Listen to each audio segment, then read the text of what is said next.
Rais bu chaqirgan ekansiz. Ha, ke. Bilasan, ishlotimizda bir kunda 100 ming 200 ming ishlab chiqariladi. Bugundan sen boshliqsan. O'sotqama? Ha. Hammasini o'zing ligrabga qilasan. Qayerga nima ketyapti, xohlagan nuqtada yetkazib berasizlar.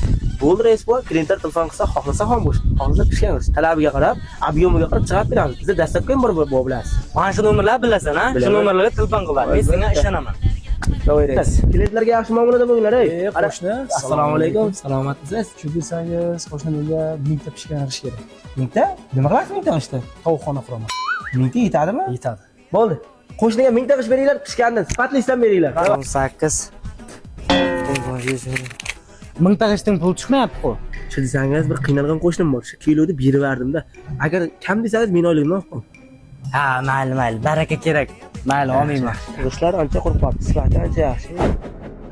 G'ishlar yaxshi, pishishga tayyor. Hozir buni Rais, shu desangiz xijolat bilan gap boshladi. Bir safar berdingiz, ikki safar. Hozir nechta g'ish kerak? 30 mingta. 30 mingta? Jinni pulni qo'yganmisan. To'g'imga xato qurayin dedim, berdim. Og'ilxona qurayin dedim, berdim. Qazir qurmoqchimisan? Padarlaringga la'nat, sen nima qilding, ha?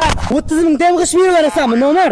To'g'risi ham da rais bu o'zi bir bechoragina odam edi. Bersam beribman-da. Baraka kerak bo'lmasa oyligimni olib qolavering. Shunday ham olib qolaman. So'rab qolasizmi rais bu?